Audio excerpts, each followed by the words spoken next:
Hechos capítulo 22. En el capítulo 21 vimos cómo Pablo llega a Jerusalén y se arma todo un alboroto, tanto que el tribuno tiene que intervenir con los soldados y se lo llevan hacia una fortaleza. Y bueno, vemos entonces que Pablo pide permiso, suplica que le den la oportunidad de hablar y él empieza a hablar en lengua hebrea, dice por allí, y ahí nos quedamos. Ahí termina el capítulo 21 y vamos a iniciar pues el versículo número 1 del capítulo 22 en delante. Dice: varones hermanos, ahí empieza a hablar Pablo a aquella asamblea que estaba reunida. Dice: oíd ahora mi defensa ante vosotros. Y al oír que hablaba en lengua hebrea, guardaron más silencio, y él les dijo: yo de cierto soy judío, nacido en Tarso de Cilicia, pero criado en esta ciudad, instruido a los pies de Gamaliel, estrictamente conforme a la ley de nuestros padres, celoso de Dios, como hoy lo sois todos vosotros. Está presentando sus cartas credenciales, ¿verdad? Soy judío, temeroso de Dios, he sido instruido en la ley del Señor, guardo la ley, ¿verdad? Porque estaba ante quienes guardaban la ley, ante los judíos de Jerusalén. Entonces dice: perseguía yo este camino hasta la muerte. O sea, yo era un convencido de que debía dar mi vida para perseguir a los cristianos, a los que predican el evangelio. Dice: prendiendo y entregando en cárceles a hombres y mujeres, como el sumo sacerdote también me es testigo, y todos los ancianos, de quienes también recibí cartas para los hermanos. Y fui a Damasco para traer presos a Jerusalén. Recordemos que cuando fue a Damasco, él pidió cartas del sumo sacerdote y lo pone ahora por testigo, y también de los sacerdotes de aquella ciudad de Jerusalén. Dice, para traer presos a Jerusalén, también a los que estuvieran ahí, dice, para que fuesen castigados. Esa era la vida de Pablo. Él ofrendaba su vida en contra de Cristo, en contra del Evangelio. Pero aconteció que yendo yo, al llegar cerca de Damasco, como a mediodía, de repente me rodeó mucha luz del cielo, y caí al suelo, y oí una voz que me decía: Saulo, Saulo, ¿por qué me persigues? Yo entonces respondí: ¿quién eres, Señor? Y me dijo: yo soy Jesús de Nazaret, a quien tú persigues. Tremenda manifestación había tenido Pablo y ahora lo estaba compartiendo precisamente en Jerusalén con aquellos que lo habían enviado para que apresara a los cristianos. Dice: y los que estaban conmigo vieron a la verdad la luz y se espantaron. O sea, Pablo no iba solo, iba con mucha gente que lo apoyaban en su trabajo en contra del evangelio. Dice: no entendieron la voz del que hablaba conmigo, vieron la luz. Los que iban conmigo vieron la luz, ¿verdad? Pero no entendieron la voz. Y dije: ¿qué haré, Señor? Y el Señor me dijo: levántate y ve a Damasco, y ahí se te dirá lo que está ordenado que hagas. Instrucciones precisas del Señor: levántate y ve a Damasco, y ahí se te dirá lo que está ordenado. Esto de lo que está ordenado indica, ¿verdad?, una autoridad suprema, ¿verdad? Indica una vida ya trazada por parte de nuestro Dios, en este caso para Pablo. Y como yo no veía a causa de la gloria de la luz, llevado de la mano por los que estaban conmigo, llegué a Damasco. Había quedado ciego, ¿verdad? Entonces, uno llamado Ananías, varón piadoso según la ley, que tenía buen testimonio de todos los judíos que allí moraban, vino a mí y acercándose me dijo: hermano Saulo, recibe la vista. Y yo en aquella misma hora recobré, dice, la vista y lo miré. Pues bueno, a ver, ya manifestaciones tremendas. Uno, ¿verdad? Una voz del cielo, una luz maravillosa, una voz que le habla. Otra manifestación aparte, bueno, pues que queda ciego. Y una más, que ahora recibe la vista de una manera también pues fantástica, ¿verdad? Milagrosa totalmente. Dice, y él dijo: el Dios de nuestros padres te ha escogido para que conozcas su voluntad y veas al justo y oigas la voz de su boca. Dice nada más qué hermosa revelación. Dios te escogió. Dios te escogió. Dice, para que conozcas su voluntad. Eso de conocer la voluntad de Dios, todos queremos, todos deseamos conocer la voluntad de Dios. Y luego dice también, para que oigas la voz de su boca. Qué privilegio, ¿eh? Dice, porque serás testigo suyo a todos los hombres de lo que has visto y oído. Y ahora pues, ¿por qué te detienes? Levántate y bautízate y lava tus pecados invocando su nombre. Levántate y bautízate. O sea, levántate, bautízate, ya, ahora, inmediato. Y me aconteció, vuelto a Jerusalén, que orando en el templo, me sobrevino un éxtasis, y le vi que me decía, date prisa, y sal prontamente de Jerusalén, porque no recibirán tu testimonio cerca de mí. Bueno, en aquel tiempo, cuando él estuvo allí, Dios le habló y le dijo, salte y vete, porque no van a recibir tu testimonio. Y yo dije, Señor, ellos saben que yo encarcelaba y azotaba en todas las sinagogas a los que creían en él. Y cuando se derramaba la sangre de Esteban, tu testigo, yo mismo estaba presente y consentía en su muerte, y guardaba las ropas de los que le mataban. Pero me dijo, ve, porque yo te enviaré lejos a los gentiles. Bien, eso ocurrió en la primera vez que Pablo estaba por ahí en Jerusalén. Ahora ha regresado después, ¿verdad? Y está contando este testimonio. Y le oyeron esta palabra, entonces alzaron la voz diciendo, quita de la tierra a tal hombre, porque no conviene que viva. O sea, siguen enojados. Los que lo están escuchando, ya, mátalo ya. Dice, y como ellos gritaban y arrojaban sus ropas y lanzaban polvo al aire, mandó el tribuno que le metiesen en la fortaleza y ordenó que fuese examinado con azotes para saber por qué causa clamaban así contra él. Mire lo que ordenó, que le dieran unos buenos azotes para examinarlo. O sea, una investigación, iban a investigar a Pablo, ¿verdad? A través de unos azotes, a ver qué decía, a ver si seguía diciendo lo mismo, ¿verdad?, que estaba ahora comentando, o si revelaba alguna verdad diferente, algún hurto, algún homicidio, alguna violación de la ley. Entonces dice que lo examinaran con azotes. Bueno, pues esa práctica se hace hasta el día de hoy. Dice, pero cuando le ataron con correas, Pablo dijo al centurión que estaba presente, ¿os es lícito azotar a un ciudadano romano sin haber sido condenado? ¡Wow!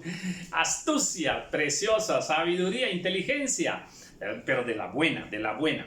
Él conocía la ley y entonces le hace la pregunta allí, ¿verdad?, al centurión, ¿verdad? A ver, ¿me vas a azotar sin que haya yo sido condenado? O sea, te estás violando los procesos de ley, los procesos legales para juzgar a un hombre. Es lo que le estaba diciendo.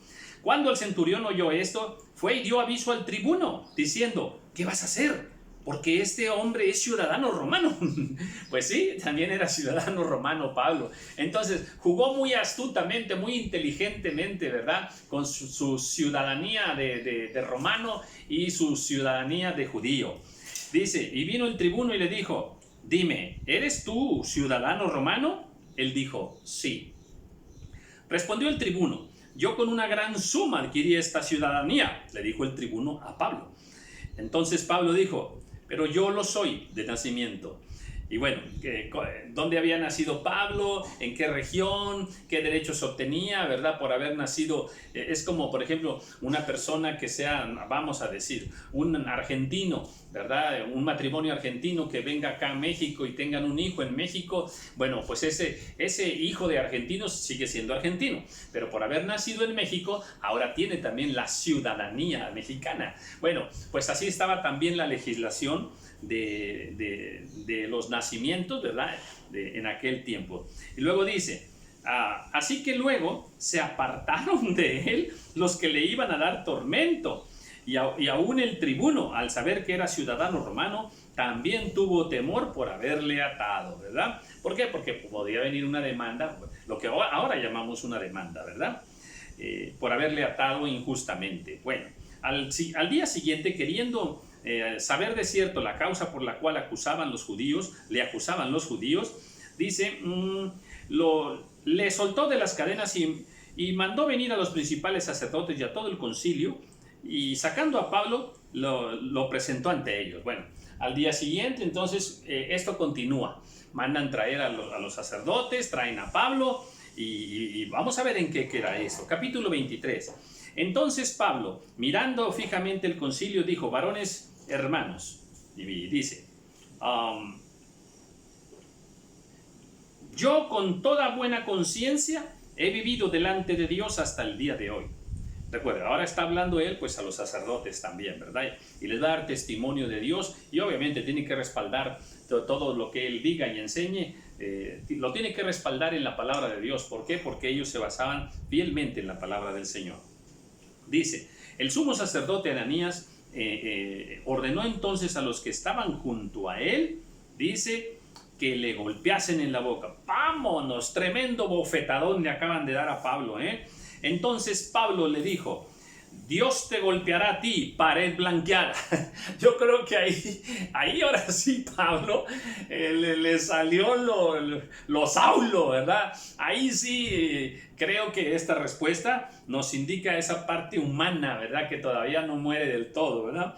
Entonces, pues mire lo que le está diciendo. Dios te golpeará a ti, pared blanqueada. Es una palabra fuerte, hasta una palabra carnal, ¿verdad? Y entonces, ¿qué sucede? Fíjese lo que dice, le dice Pablo: ¿estás tú sentado para juzgarme conforme a la ley y quebrantando la ley me mandas golpear? Oh, tremendo reclamo de Pablo, ¿verdad? Así obran actualmente muchos siervos de Dios, ¿eh?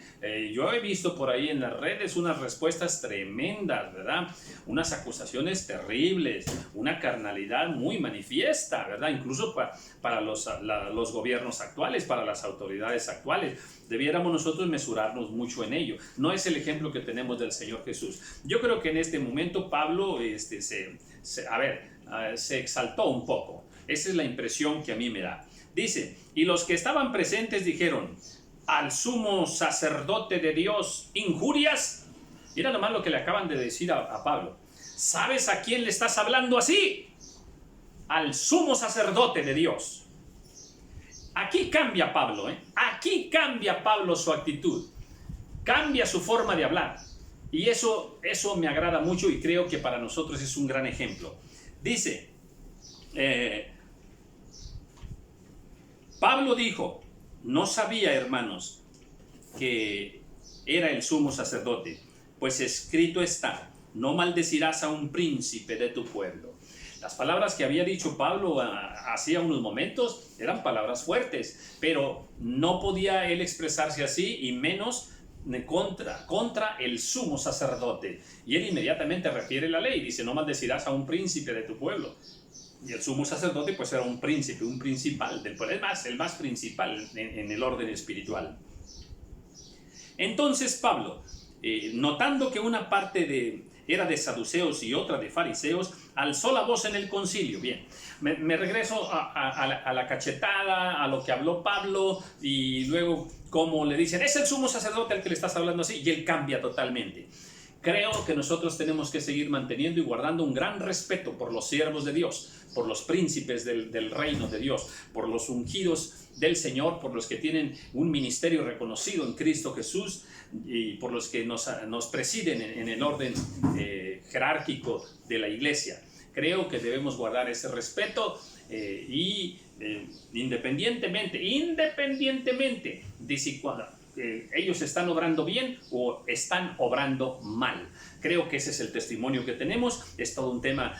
Yo no enseño, no predico como aquellos que te justifican, que si te hacen una injusticia y tú reaccionas y amenazas e injurias, incluso hasta insultas y se las devuelves, y también y que te dicen que estás bien. No, eso no es verdad. Eso no es la perfecta voluntad del Señor. Aquí no estaban siendo justos con Pablo, y Pablo tuvo que someterse a la ley. Al Señor Jesús también no fueron justos con él, y él se sometió a la ley. Amén. En una cosa es nada más en la que no debemos obedecer las autoridades. Nada más, ninguna autoridad te puede obligar a esto. ¿A qué? A que hagas cosas que vayan en contra de lo que Dios ha establecido. O sea, cuando una autoridad te manda algo que es injusto delante de Dios, o sea, que es pecado, ahí sí no debemos obedecer. pero en cualquier otra situación tenemos que someternos a la ordenanza de la autoridad y Dios será el que establezca su justicia. De Dios será la venganza, pero no nuestra, ¿eh? Bien, entonces dice aquí que Pablo se dio cuenta que ahí entre esas personas había, déjame decirlo así, mitad de saduceos y mitad de fariseos. Y estos son contrarios en las doctrinas que enseñaban. Pues una vez más, inteligentemente, sagazmente, Pablo usa esa situación y miren lo que sucede. Dice, empieza a hablar, dice: varones hermanos, yo soy fariseo, hijo de fariseo. Acerca de la esperanza y de la resurrección de los muertos se me juzga. Está tocando un tema neurálgico que divide a saduceos y a fariseos, ¿verdad? La resurrección. Dice, cuando dijo esto, se produjo disensión entre los fariseos y los saduceos, y la asamblea se dividió. Los está dividiendo, los está dividiendo para vencerlos. Y bueno, dice, porque los saduceos dicen que no hay resurrección, ni ángel, ni espíritu, pero los fariseos afirman estas cosas. A ver, aquí voy a tocar otro tema interesante. En un video anterior vimos cómo cuando Pedro estaba encarcelado y la iglesia está orando y entonces viene a la casa y aquella muchacha Rode abre la puerta, se asusta y entonces dice: ¡ay, es Pedro! ¡Aquí está Pedro! ¡Es su voz! Y los demás le dicen: no puede ser, no es Pedro, es su ángel, es su ángel.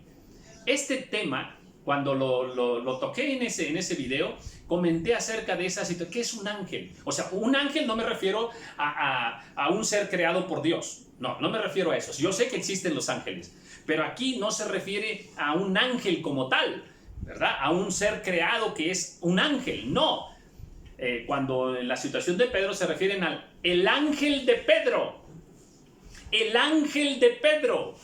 Déjame decírtelo así como una imagen de Pedro, déjame decírtelo así, como para ubicarnos rápido, ¿verdad? También existe el ángel de Jehová, ¿verdad? Que no es un ángel, no es un ángel en sí, es una manifestación de Dios, es una representación de Dios, a la cual se le llama el ángel de Jehová.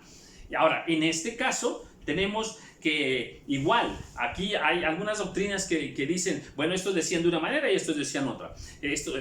Los saduceos dicen que no hay ni resurrección, que no hay espíritu y que no hay ángel. Dice, y los fariseos dicen que sí hay resurrección, que sí hay espíritu, que sí hay ángel.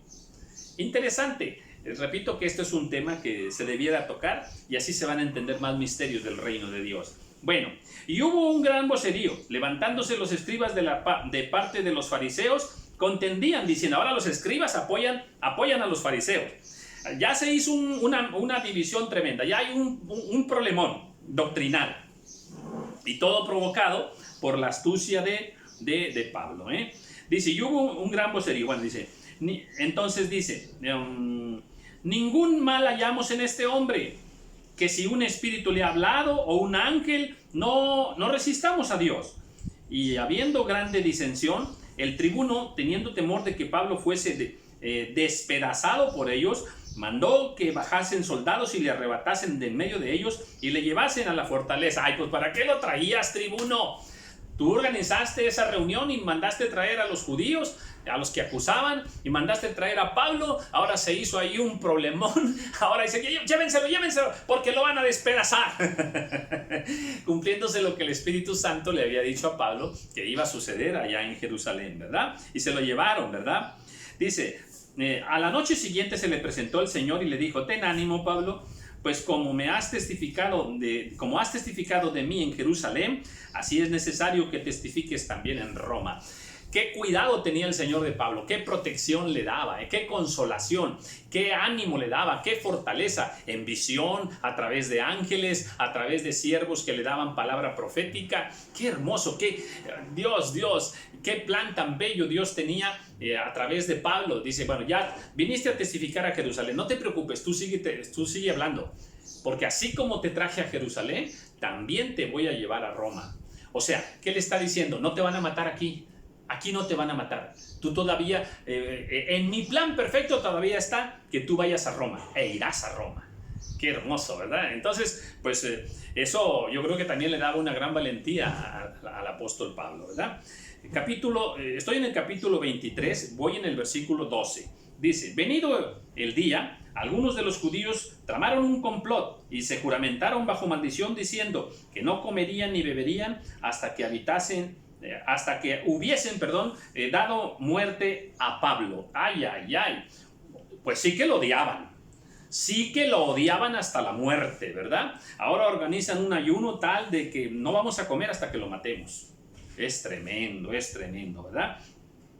Eran más de 40 los que habían hecho esta conjuración, los cuales fueron a los principales sacerdotes y a los ancianos y dijeron, nosotros nos hemos juramentado bajo maldición a no gustar nada hasta que hayamos dado muerte a Pablo. Ahora pues, vosotros con el concilio, bueno, antes, así actualmente, amados hermanos, atención con esto. Hay personas actualmente en este tiempo, en el siglo XXI, en todos los países del mundo, que creen que si matan a los cristianos, si matan a tal pastor, a tal evangelista, a tal siervo de Dios, a tal cristiana, que si le matan, están sirviendo a Dios. O sea, están bien, que está bien matarnos o matar a cualquiera que predique el evangelio. Eso es tremendo, ¿eh? Entonces, esto no ha cambiado. Esto está vigente el día de hoy. Ahora pues, vosotros, dice, con el concilio, requerid al tribuno que le traiga mañana ante vosotros como que queréis indagar alguna cosa más cierta acerca de él, y nosotros estaremos listos para matarle antes que llegue. Bueno, qué bárbaros y qué tontos. Qué tontos, porque están dando a conocer su plan. O sea, no se lo guardaron, lo publicaron, Oye, pues tráelo, ¿verdad? Y luego ya cuando se acerque nosotros vamos a estar escondidos y lo matamos. Bueno, queriendo ser más listos, pero no son más listos que Dios, ¿verdad?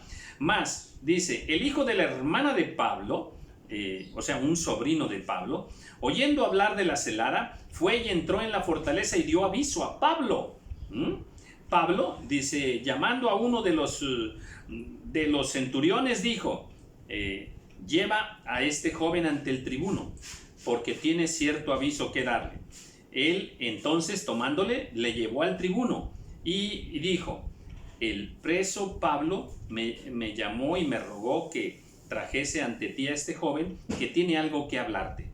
El tribuno, tomándole de la mano y retirándose aparte, le preguntó, ¿qué es lo que tienes que decirme? ¡Qué momento, eh! Ahora, estamos hablando de un joven sencillo, un joven, con una vida, común, como millones de seres humanos, millones de jóvenes, millones de mujeres, millones de doncellas, millones de varones, millones de ancianos, por todo el mundo. Gente sencilla, con una vida común, ¿verdad? Dedicados a su vida diaria, sin ninguna, sin ninguna referencia así que les haga resaltar en la sociedad. Bueno, pues qué importante este joven, ¿eh?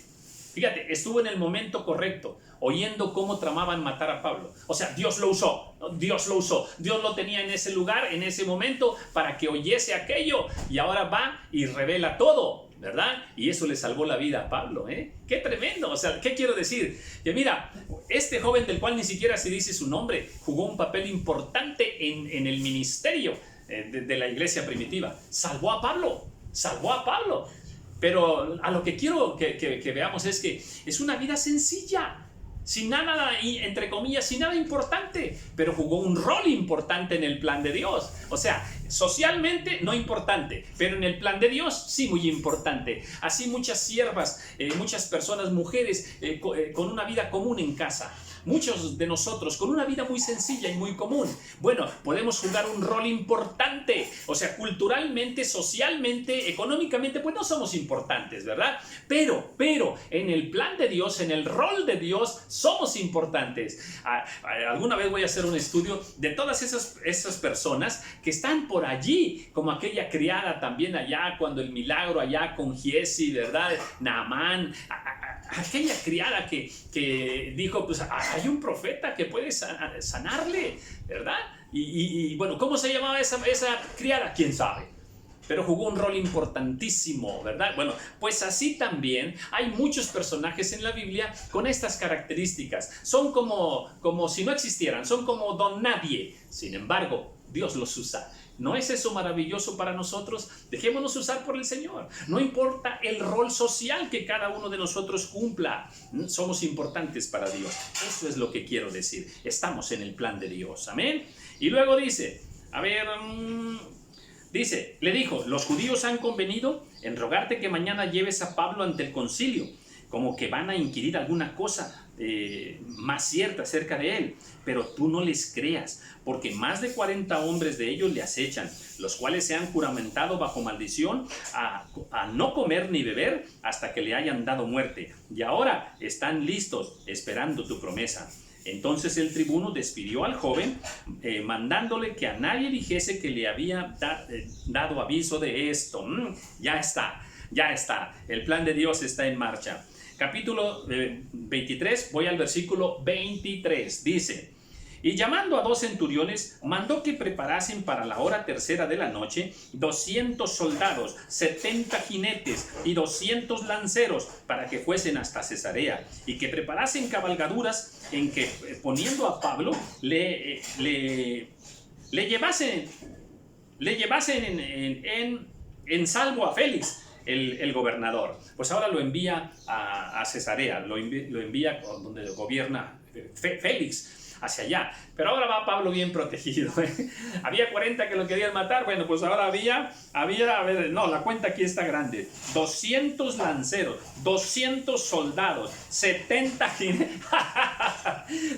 Mayor es el que está con nosotros que el que está en el mundo. ¿Qué protección lleva ahora Pablo? Fantástico. Qué respaldo tan maravilloso de parte del Señor. Y escribió una carta en estos términos: Claudio, Lisias, al excelentísimo gobernador Félix, salud. Ahora va el protocolo político de aquel tiempo, de gobernador a gobernador, ¿verdad?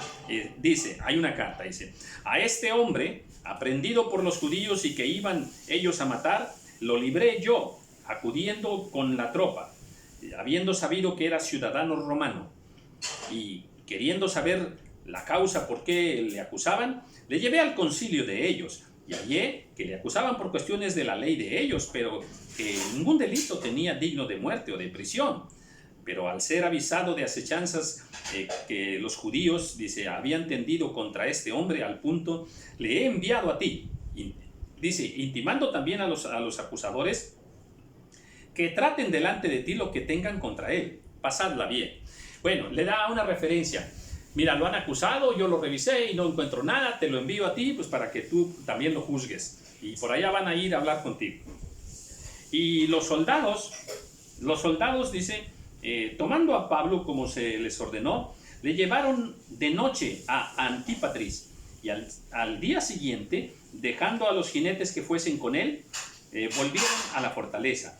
Dice, cuando aquellos llegaron a Cesarea y dieron la carta al gobernador, presentaron también a Pablo delante de él, y el gobernador, leída la carta, preguntó de qué provincia era, y habiendo entendido que era de Cilicia, le dijo: te oiré cuando vengan tus acusadores, y mandó que le custodiasen en el pretorio de Herodes. Bueno, pues también, como decimos en México, también se pasaban la bolita, ¿verdad? Bueno, aquí termina el capítulo 23, y bueno, yo creo que cada vez que nosotros seguimos en esta lectura, aprendemos cosas hermosas. Ahí vemos esa fidelidad de Dios para Pablo. Vemos cómo inteligentemente, con sabiduría pura, ¿verdad?, de lo alto, Pablo sobrellevó, enfrentó todas las situaciones que le tocó enfrentar, que no fueron fáciles, ¿verdad? En todos los pueblos, recordemos que toda esa región estaba gobernada por Roma. Entonces había muchas ciudades, muchos pueblos, pues en todos ellos había judíos, en todos ellos había sinagogas también, porque se les permitía. Bueno, y pues Pablo llevaba este evangelio, ¿verdad? Y al llevar este evangelio y las sinagogas y todo, se levantaban alborotos en contra de Pablo, y recuerde, estaban gobernados por romanos. Entonces, pues los romanos tenían que intervenir para para revisar por qué se hacían aquellos alborotos, ¿verdad? Y había que juzgar esas situaciones. Y pues en todas partes los romanos encontraban que acerca de la ley de los romanos no había nada por qué acusar a Pablo. Dice, oye, no, estas son cosas de ustedes, de la ley de ustedes, de las costumbres de ustedes, de las creencias religiosas de ustedes, resuélvanlo ustedes. Y ahora aquí, bueno, pues lo envían también ahora a Cesarea y ya llegó, Félix lo atiende y ahora va a intervenir también el Herodes de aquel tiempo, en fin. Bueno, pues todo esto, ¿verdad?, está en el plan de Dios para la vida de la iglesia primitiva en aquel tiempo. Así fue el mover de Dios, así se manifestaba el Señor, así le sirvieron al Señor. Felipe, Esteban, todos los demás, ¿verdad?, Pedro, Pablo, todos ellos, ¿verdad?, entendieron el propósito de Dios para aquel tiempo, para el nacimiento de la iglesia. Ahora nosotros que formamos parte de la iglesia de este tiempo, pues tenemos que entender con sabiduría y guiados por el Espíritu Santo qué es lo que el Señor quiere para la vida de la iglesia en este tiempo. Es más, recordemos que ahora con esto de la pandemia en este tiempo, ¿verdad?, hoy es junio, estamos en el mes de junio del año 2020, enfrentando mundialmente una pandemia. Ahora, la iglesia está aquí en la tierra. La iglesia también está enfrentando la pandemia. La iglesia también tiene que tomar decisiones. Los pastores, los apóstoles tienen que tomar decisiones. Nosotros como creyentes también. Y estamos en medio también de ¿qué? Pues de gobiernos de diferente naturaleza, ¿verdad? Pero la iglesia tiene que tener sabiduría e inteligencia espiritual, así como la tuvo Pablo en aquel tiempo y los siervos de aquel tiempo. ¿Para qué? Para esgrimir la verdad de Dios, para predicar la verdad de Dios encima de toda circunstancia política de aquel tiempo. Pues ahora la iglesia tiene que encontrar en este tiempo, en medio de esta circunstancia, donde algunas situaciones ya van en contra de la iglesia, gobiernos quieren manejar la iglesia, quieren tomar control de la doctrina de la iglesia, legislar la iglesia, y ahora la misma ONU nombrando a la iglesia universal como enemiga de la humanidad, cuidado. Bueno, pues ahí está ese control que ahora se quiere ejercer. Bueno, pero Dios dará a la iglesia sabiduría, Dios dará a los siervos del Señor inteligencia, prudencia, sagacidad como la de Pablo, amén, y la iglesia saldrá adelante porque escrito está: las puertas del Hades no prevalecerán contra mi iglesia. Ahí tenemos el ejemplo de Pablo, ¿verdad? Todo lo que se tramó, todo lo que se quiso hacer en contra de la iglesia de ese tiempo no prosperó. Pues así en este tiempo, la iglesia de nuestro Señor Jesucristo saldrá victoriosa. Dios te bendiga.